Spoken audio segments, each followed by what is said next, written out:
नमस्कार। कल्ह असां MA previous paper first में रखियल शाह साहब जा 4 सुर जंहिंमां सुर सोरठ पढ़ी रहिया हुआसीं। सुर सोरठ में राय ॾियाच ऐं बीजल ऐं सोरठ जी कहाणी ॿुधाई वई आहे ऐं उन कहाणीअ ज़रिए शाह साहब रूहानी माना रूहानी राज़ ॿुधायो अथनि। कल्ह असां उन जूं कुझु मुख्य पोइट्रियूं या ईअं चइजे त शाइरियूं पढ़ी रहिया हुआसीं। अॼु अॻिते पढ़ंदासीं।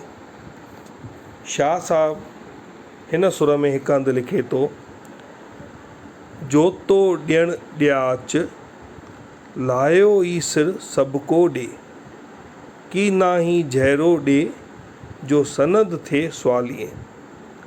अर्थात बीजल चवे थो राजा राय ॾियाच खे त तूं जेको ॾियणु थो चाहीं, छो जेॾीमहिल हुन साज़ वॼायो हो त राजा राय ॾियाच हुनखे घणेई सूखड़ियूं घणेई इनाम ॾियण जी पेशकश कई हुई। त बीजल इन ॻाल्हि ते चवेसि थो त हे राय ॾियाच, तूं जेको ॾियणु थो चाहीं सो त हर को ॾेई सघे थो, तूं अहिड़ो दान ॾे। अॻियां चएसि थो कि ना ही जहिड़ो ॾे जो सनद थिए सवालिए, तूं को अहिड़ो दान ॾे जो ॿिया ॾियण में न कनि ऐं सदाईं सवालियुनि लाइ ही दास्तान थी वञे। अॻियां हिकु पोइट्रीअ में शाह साहब चवे थो, चारण चंग कुल्हे करे पेर पुरी पाता, सदा जी सैयद चवे वाई कयाई वाता, तंहिंते राव राजी थियो दिल वॾे दाता, मरके मर माता रुरी राय ॾियाच जी। अर्थात चारण चंग कूले करे पेर पुरी पाता, चारण जेको आहे चंग कुले ते रखी पंधु करे राजा राय ॾियाच जे मुल्क जूनागढ़ में आयो आहे। सदा जी सैयद चए वाई कराई वाता, वात मां पंहिंजे तालिब जी वाई कढियईं जेका उन जे मन में वसि सा कविता में ॿुधाई। तंहिंते राव राजी थियो दिल वॾी दाता, इन्हीअ ते वॾी दिलि वारो सखी राजा रिझी पियो ऐं राज़ी थी वियो। मरके मर माता रुरी राय ॾियाच जी, माता राय ॾियाच जी माता अहिड़े सखी अहिड़े दानी पुट ते बलहार थी वञे ऐं फ़ख़ुरु थी करे। अॻियां हिकु हंधि शाह साहब लिखे थो, चारण तुंहिंजे चंग जो अजब आहिम इहो, हणी आयो हथनि में जीअरो रखियो जीउ, राति मुंहिंजो रीउ काटियो तो कुमाच से। अर्थात त हे चारण, तुंहिंजे चंग तां मूंखे ही अजब आहे, तूं पंहिंजे हथनि सां तंदु वेठो तवारी वॼाई त पंहिंजे जान खे सलामत रखियो वेठो आहीं। अर्थात ॿियनि खे फ़ना करे बि पाण जीअरो आहीं। राति मुंहिंजो रीउ कटियो तो कुमाच से, तो राति मुंहिंजो इहो पंहिंजे चंग सां चीरे छॾियो आहे। अर्थात उनखे अहिड़ी त कविता ॿुधाई अथई जो हू पंहिंजो सभु कुझु ॾियण लाइ राज़ी थी वियो आहे। अॻियां शाह साहब लिखे थो, टई परचा पाण में तंद कटारो कंद। सो केॾो न सुठो पोइट्री लिखी वई आहे त टई परचा पाण में तंद कटारो कंद, तंहिं जियो ई नाह की जोतो चारण कयो पंधु, ई शुक्र अलहमद जीअं मथो घुरियो ई मंगणा। अर्थात टई परचा पाण में तंद कटारो कंड, मतिलबु राय ॾियाच जो जेॾीमहिल सिर ॿीजल घुरियो त ओॾीमहिल ईअं पियो लॻे ॼण ॿीजल जो वाद्य यंत्र जो तंद ऐं राय ॾियाच जी काती ऐं राय ॾियाच जो सिर टिनी पाण में ठाव कयो हुजे ऐं टिनी राजा जे बलिदान लाइ तयारु थी विया हुजनि। अॻियां चए थो तंहिं जिनोई नायकी जोतो चारण कयो पंधु। त राय ॾियाच ॿीजल खे चवेसि थो त हे चां तो जो पंधु कयो आहे तंहिं जहिड़ो अमुल फैज़ दुनिया में ॿियो कोई कोन्हे।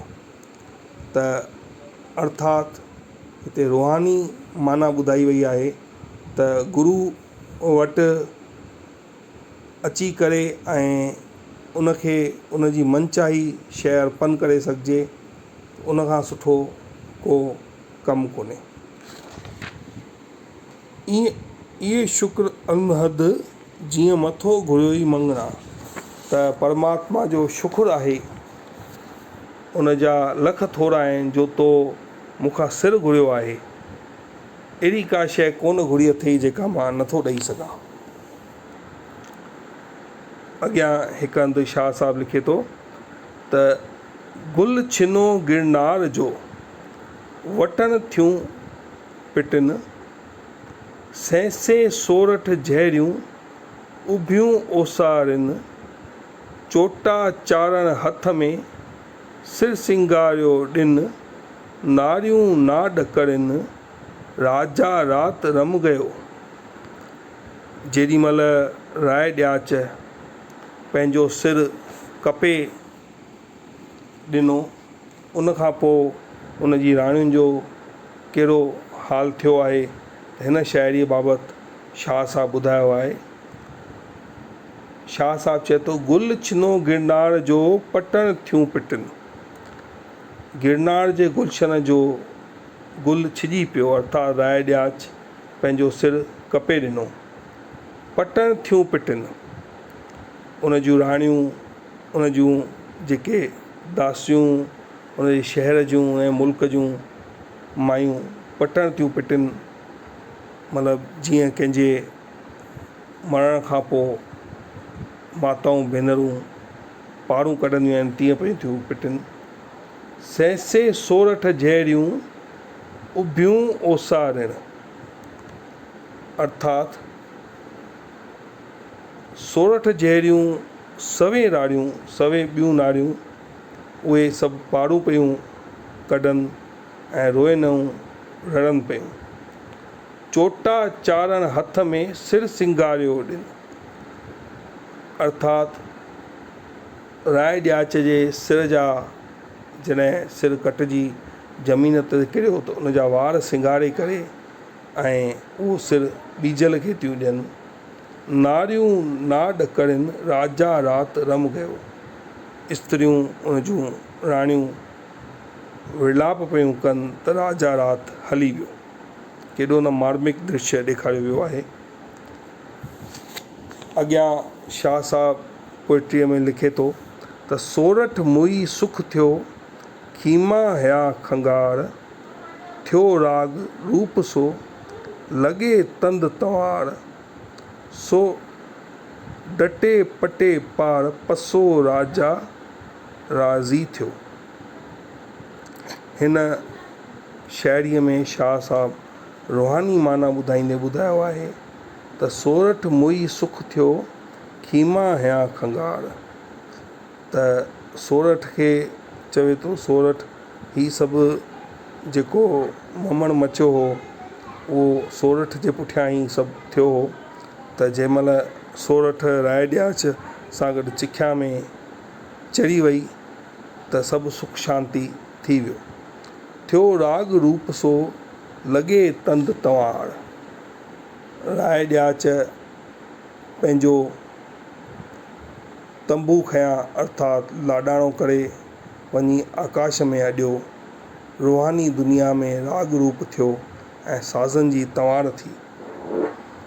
सो ठटे पटे पार पसो राजा राज़ी थियो अर्थात जेको पंहिंजे मुर्शिद खे पंहिंजे साईंअ खे पंहिंजे परमात्मा खे सभु कुझु क़ुर्बान करे थो ॾेई छॾे, पंहिंजो सिर बि कपे ॾेई थो छॾे, उहो पाण अंत में अर्श में हमेशह लाइ वञी वसे थो ऐं परमात्मा सां हिकु थी वञे थो। अॼु एसि ताईं पढ़ंदासीं, सुभाणे अॻिते। धन्यवाद।